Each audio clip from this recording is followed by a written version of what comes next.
Cuando el mundo dice que no.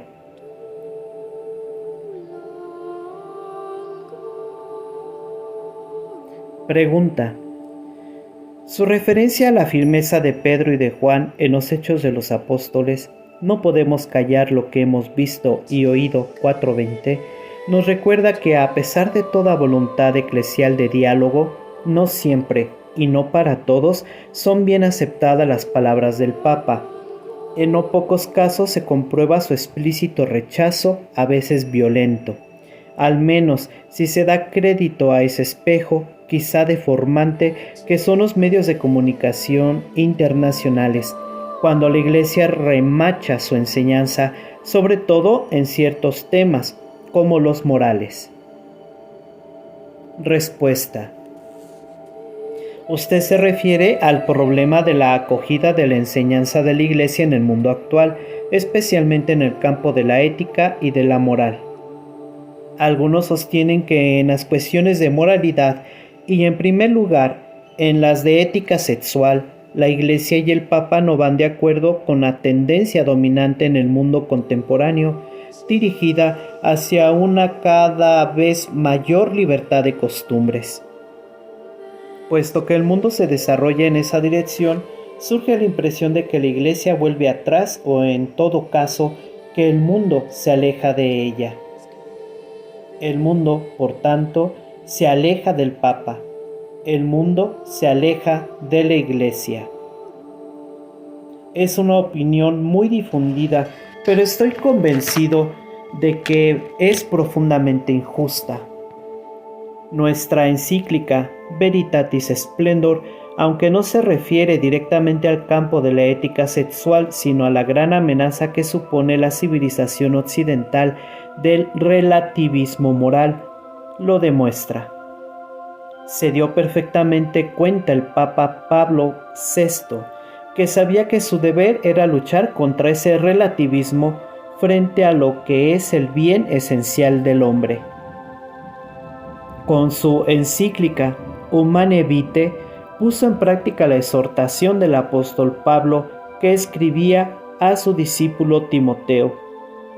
Anuncia la palabra, insiste en toda ocasión oportuna y no oportuna.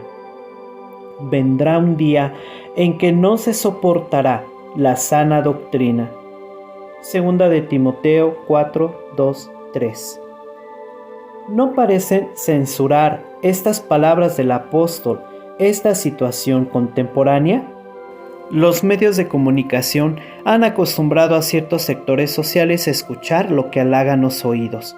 Confrontar 2 de Timoteo 4:3. Peor es la situación cuando los teólogos, y especialmente los moralistas, se alían con los medios de comunicación, que, como es obvio, dan una amplia resonancia a cuanto estos dicen y escriben contra la sana doctrina. Cuando la verdadera doctrina es impopular, no es lícito buscar una fácil popularidad.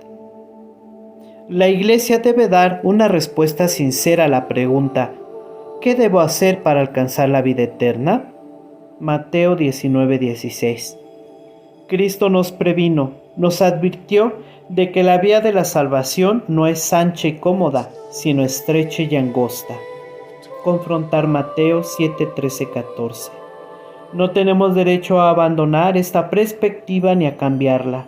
Este es el aviso del magisterio.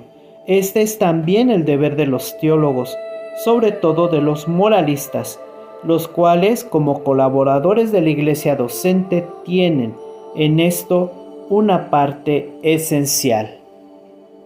Naturalmente, siguen siendo válidas las palabras de Jesús referidas a aquellas cargas que ciertos maestros echan sobre la espalda de los hombres, pero que ellos no quieren llevarlas. Confrontar Lucas 11:46. Aunque se debe considerar también cuál es el peso mayor, si el de la verdad, incluso el de la muy exigente, o si lo es en cambio el de la apariencia de verdad, que crea solo la ilusión de lo que es moralmente correcto. La Veritatis Splendor ayuda a afrontar este fundamental dilema que la gente parece comenzar a entender. Pienso que hoy se comprende mejor que en 1968, cuando Pablo VI publicaba la Humane Vitae. ¿Es cierto que la Iglesia está parada y que el mundo se aleja de ella? ¿Se puede decir que el mundo evoluciona solamente hacia una mayor libertad de costumbres? Estas palabras no enmascaran quizá ese relativismo que es tan nefasto para el hombre.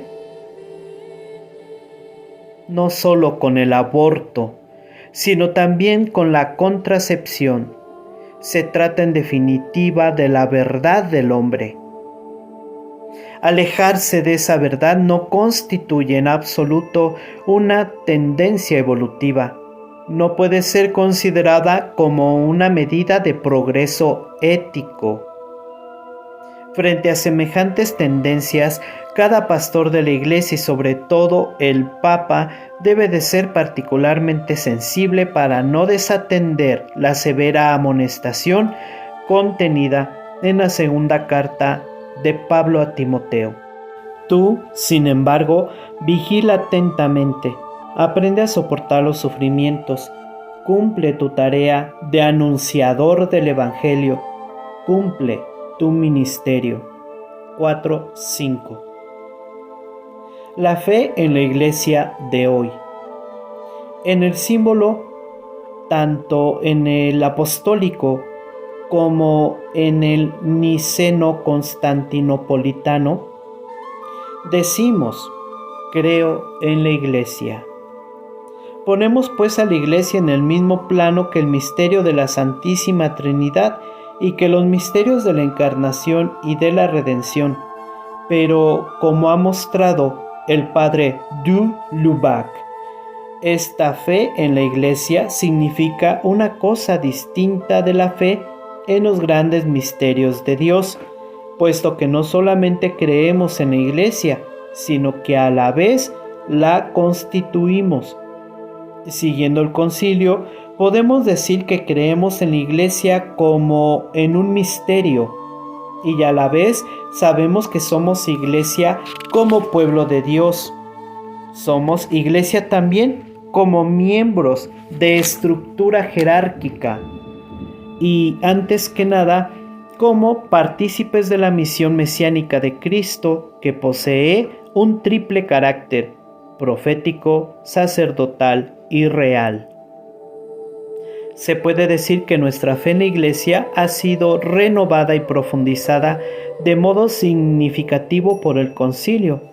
Durante mucho tiempo, en la Iglesia se vio más bien la dimensión institucional, jerárquica, y se había olvidado un poco la fundamental dimensión de gracia carismática propia del pueblo de Dios. A través del magisterio del concilio, podremos decir que la fe en la Iglesia nos ha sido de nuevo confiada como tarea. La renovación postconciliar es, sobre todo, renovación de esta fe, extraordinariamente rica y fecunda. La fe en la Iglesia, como enseña el Concilio Vaticano II, lleva a resplandecerse ciertos esquematismos demasiados rígidos. Por ejemplo, la distinción entre Iglesia docente, que enseña, e Iglesia discente, que aprende, debe tener en cuenta el hecho de que todo bautizado participa, si bien a su nivel, de la misión profética, sacerdotal y real de Cristo. Se trata pues no solo de cambiar de conceptos, sino de renovar las actitudes, como he intentado mostrar en mi estudio postconciliar ya citado y titulado La renovación en sus fuentes. Permítame volver un momento a la actual situación religiosa de Europa. Algunos esperan que después de la caída del comunismo tendría lugar, por así decirlo, un giro instintivo hacia la religión en todos los extractos de la sociedad. ¿Ha sucedido esto? Ciertamente no ha sucedido del modo en que algunos se lo imaginaban, y sin embargo se puede afirmar que esto está sucediendo especialmente en Rusia. ¿Cómo?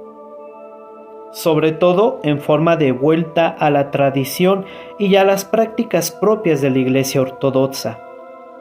En aquellas regiones, además, gracias a la reconquistada libertad religiosa, ha renacido también la Iglesia Católica, presente desde siglos por medio de los polacos, de los alemanes, de los lituanos, de los ucranianos que habitaban en Rusia, y están llegando comunidades protestantes y numerosas sectas occidentales que disponen de grandes medios económicos.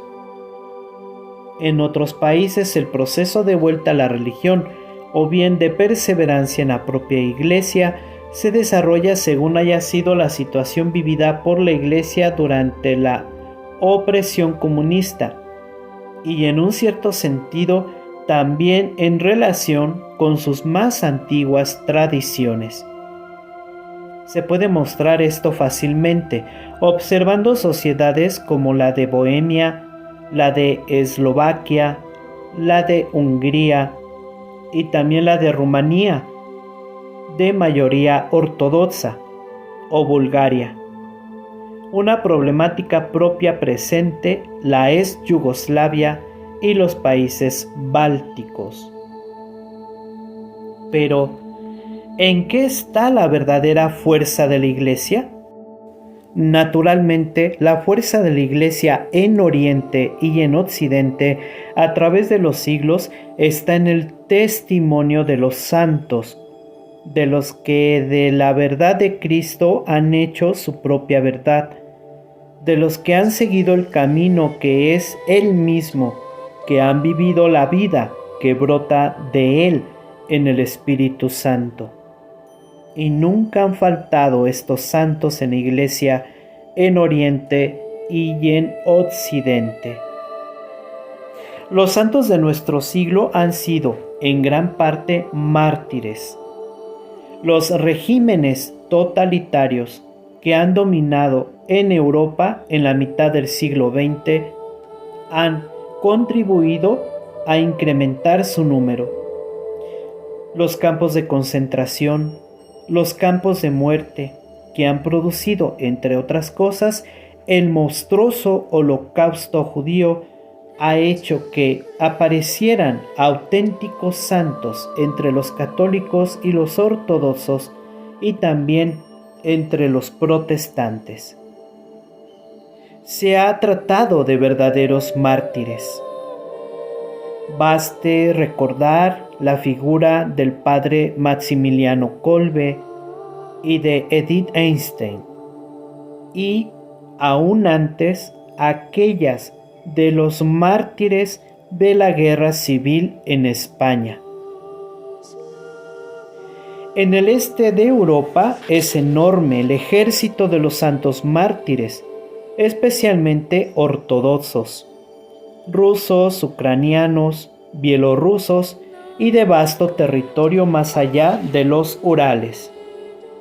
Ha habido también mártires católicos en la misma Rusia, en Bielorrusia, en Lituania, en los países bálticos, en los Balcanes, en Ucrania, en Galicia, en Rumania, Bulgaria, Albania, en los países de la ex Yugoslavia. Esta es la gran multitud de los que, como se dice en el Apocalipsis, siguen al Cordero. Confrontar 14:4. Ellos completaron con su martirio el testimonio redentor de Cristo. Confrontar Colosenses 1:24. Y al mismo tiempo están en la base de un mundo nuevo, de la nueva Europa y de la nueva civilización.